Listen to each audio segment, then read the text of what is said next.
आज के इस वीडियो में हम लोग अर्धनारीश्वर शीर्षक पाठ से संबंधित कुछ चुनिंदे बहुविकल्पीय प्रश्नों को समझने और फिर उसे बनाने का प्रयास करेंगे।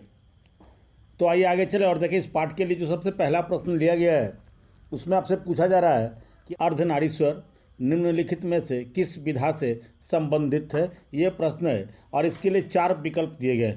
इन चारों विकल्प में से एक ही विकल्प सही है जिसका चयन आपको करना है।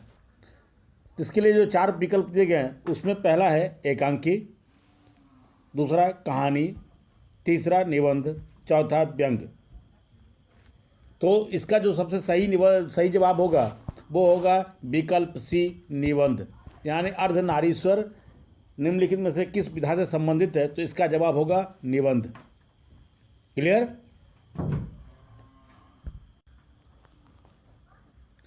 आगे इस पाठ का जो दूसरा प्रश्न है या फिर दूसरा जो प्रश्न लिया गया है उसमें आपसे पूछा जा रहा है अर्धनारीश्वर निबंध कब प्रकाशित हुआ था। 1942 ईस्वी में, 1952 ईस्वी में, 1956 ईस्वी में या फिर 1962 ईस्वी में। तो इसका जो सही जवाब होगा वो होगा ऑप्शन बी, वर्ष 1952 ईस्वी। यानी अर्धनारीश्वर शीर्षक यह निबंध वर्ष 1952 में प्रकाशित हुआ था। क्लियर।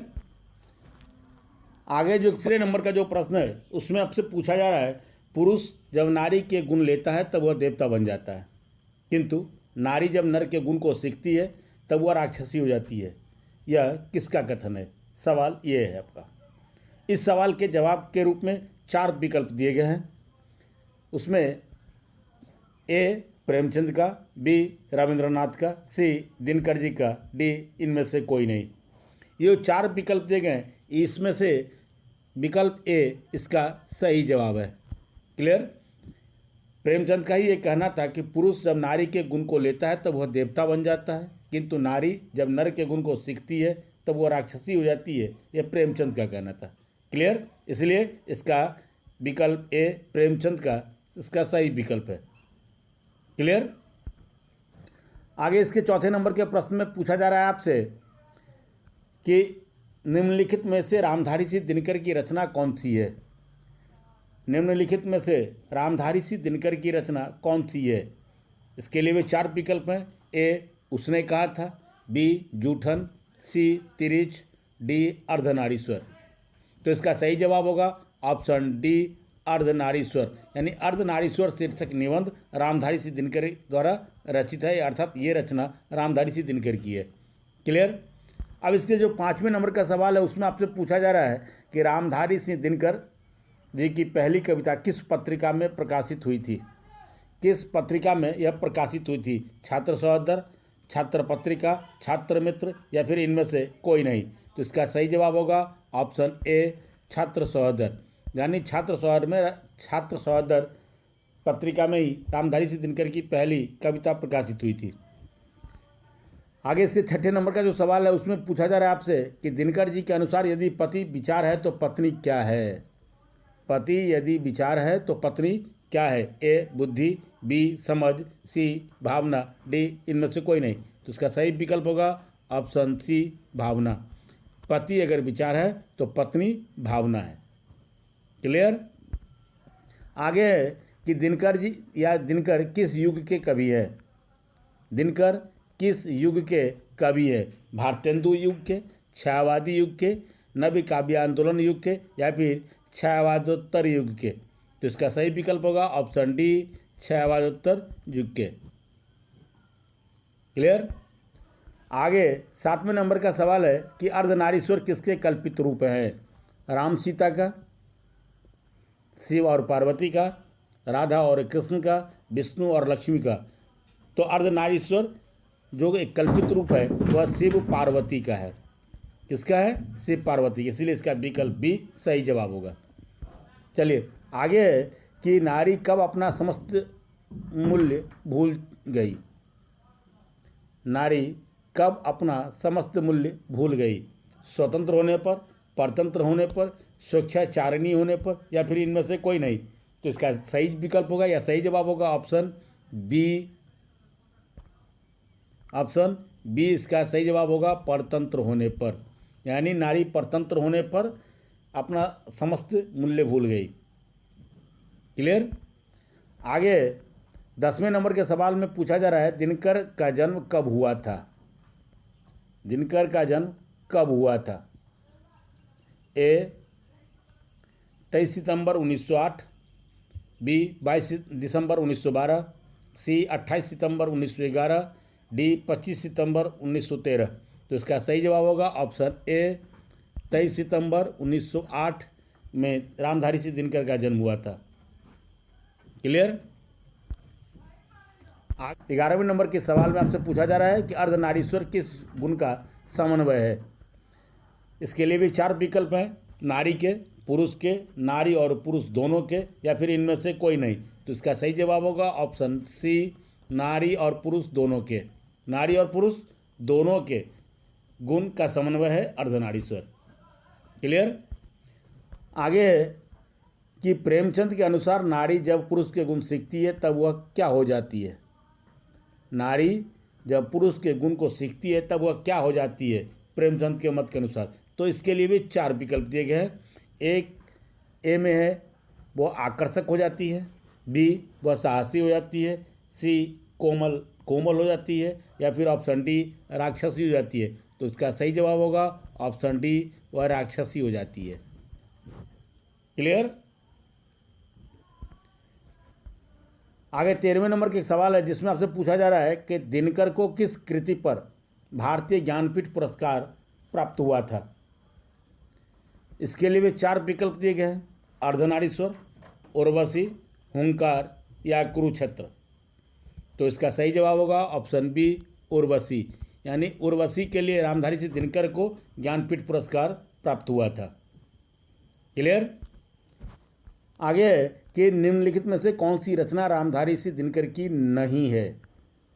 कौन सी रचना इसमें से ऐसी है जो रामधारी सिंह दिनकर की नहीं है, ये सवाल आपसे पूछा जा रहा है। उसके लिए 4 विकल्प दिए गए, उर्वशी, रश्मरथी, जूठन, कुरुक्षेत्र। तो इसमें हम लोग देखते हैं कि उर्वशी भी रामधारी सिंह दिनकर की कृति है, रश्मि भी उन्हीं की लिखी हुई है, कुरुक्षेत्र भी उन्हीं के द्वारा रचित एक है।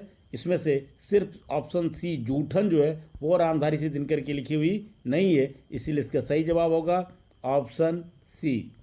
ये सही जवाब होगा ऑप्शन सी, ये रामधारी सिंह दिनकर द्वारा रचित रचना नहीं है जूठन। क्लियर। आगे 15वें नंबर के सवाल में आपसे पूछा जा रहा है कि कौन सी कृति रामधारी सिंह दिनकर की लिखी हुई है। लिखी हुई कौन सी रचना है इसमें, ये पूछा जा रहा है। इसके लिए भी 4 विकल्प दिए गए।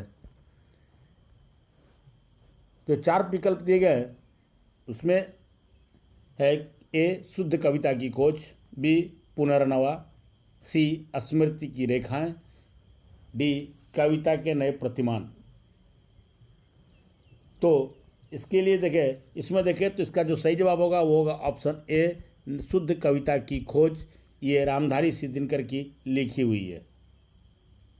क्लियर। आगे जो सवाल है उसमें पूछा जा रहा है कि युद्ध और शांति की समस्या पर लिखी गई काव्य कृति है कौन सी है। वो नील कुसुम है, कुरुक्षेत्र है, द्वंद्व गीत है, या रश्मि रथी है। तो इसका जो सही जवाब होगा वो होगा कुरुक्षेत्र, ऑप्शन बी कुरुक्षेत्र। ये कुरुक्षेत्र जो है युद्ध और शांति की समस्या पर लिखी गई एक काव्य कृति है। क्लियर।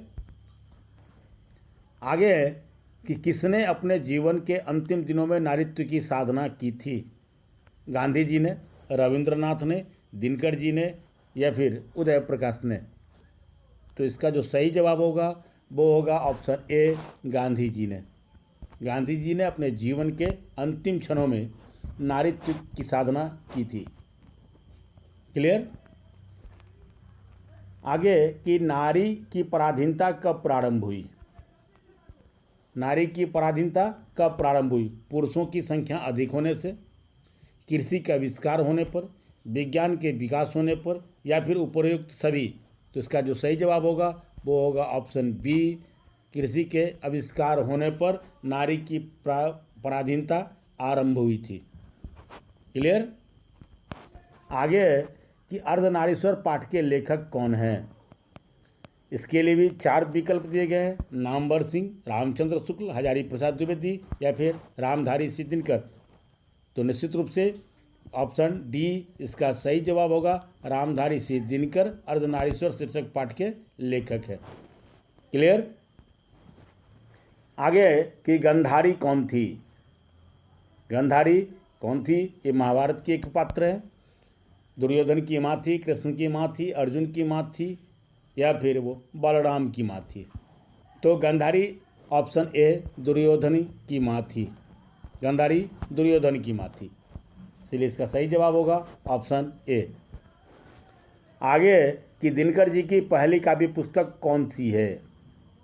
दिनकर की पहली काव्य पुस्तक कौन सी है? कुरुक्षेत्र, हुंकार, रसवंती या प्रणभंग। तो इसका सही जवाब होगा ऑप्शन डी प्रणभंग।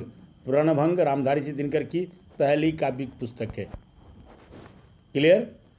चलिए आगे कि निम्नलिखित में से कौन सी रचना दिनकर जी की है।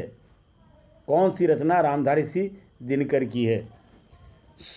सदियों का संताप, परशुराम की प्रतिज्ञा, दरियाई घोड़ा, रसातल यात्रा। तो इसका सही जवाब होगा ऑप्शन बी परशुराम की प्रतिज्ञा। ये रामधारी सिंह दिनकर की रचित रचना है। क्लियर। आगे कि बुद्ध और महावीर ने नारियों को कौन सा अधिकार दिया। संन्यास लेने का, पति के त्याग का, भिक्षुणी होने का या फिर इनमें से कोई नहीं। तो इसका सही जवाब होगा भिक्षुणी होने का, यानी ऑप्शन सी।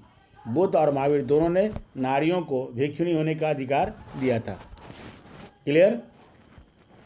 आगे कि दिनकर जी का जन्म बिहार के किस जिले में हुआ था।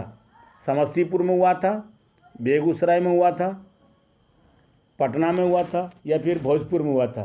तो इसका सही जवाब होगा option B Begusarai. Clear. Begusarai के सिमरिया नामक गांव में, बेगूसराय के जस्ट बगल में बरौनी के पास सिमरिया नाम का एक गांव है, वहीं उनका जन्म हुआ था। क्लियर। आगे कि रामधारी सिंह दिनकर को किस कृति पर साहित्य अकादमी पुरस्कार मिला। किस कृति पर रामधारी सिंह दिनकर को साहित्य अकादमी का पुरस्कार मिला था? सामधेनी पर, कुरुक्षेत्र पर, हुंकार पर या संस्कृति के 4 अध्याय। तो इसका सही विकल्प होगा ऑप्शन डी संस्कृति के 4 अध्याय के लिए ही रामधारी सिंह दिनकर को साहित्य अकादमी का पुरस्कार मिला था। क्लियर। आगे जो से पूछा जा रहा है कि संस्कृति के 4 अध्याय किसकी कृति है। इसका सही जवाब होगा option C Ramdhari Singh Dinkar. Clear. अगले जो सवाल है उस सवाल में आपसे पूछा जा रहा है कि अर्धनारीश्वर शंकर और पार्वती का किस प्रकार का रूप है। किस प्रकार का रूप है? यथार्थ का रूप है, कल्पित रूप है, आदर्श रूप है, वास्तविक रूप है, क्या है? तो इसका सही जवाब होगा ऑप्शन बी ये अर्धनारीश्वर शंकर पार्वती का कल्पित रूप है। क्लियर। अब 28वें नंबर के सवाल में पूछा जा रहा है पुरुषों की मान्यता है। ए नारी आनंद की खान है, बी नारी पूजनीय है, सी नारी नरक के समान है, डी इनमें से कोई नहीं।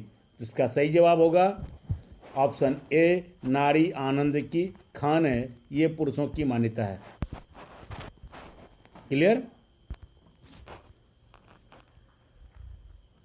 अब जो अगला सवाल है उसमें आपसे पूछा जा रहा है कि दिनकर जी की पहली कविता कब प्रकाशित हुई थी। ए 1930 ईस्वी में, बी 1935 ईस्वी में, सी 1920 ईस्वी में, डी 1925 ईस्वी में। जो इसका सही विकल्प होगा वो होगा ऑप्शन डी वर्ष 1925, यानी वर्ष 1925 में रामधारी सिंह दिनकर की पहली कविता प्रकाशित हुई थी। क्लियर। तो ये थे अर्धनारीश्वर शीर्षक पाठ से संबंधित कुछ बहुविकल्पीय प्रश्न। आशा है ये वीडियो आपको पसंद आया होगा। ये वीडियो पसंद आया हो तो इसे आप लाइक करें, इसे अपने मित्रों तक शेयर करें, और अगर आप इस चैनल पर नए हैं तो चैनल को अवश्य सब्सक्राइब करें, बेल आइकन जरूर दबाएं ताकि समय से नए वीडियो का नोटिफिकेशन सबसे पहले आपको मिले। आप देखते रहे हिंदी ट्यूटोरियल क्लासेस। धन्यवाद।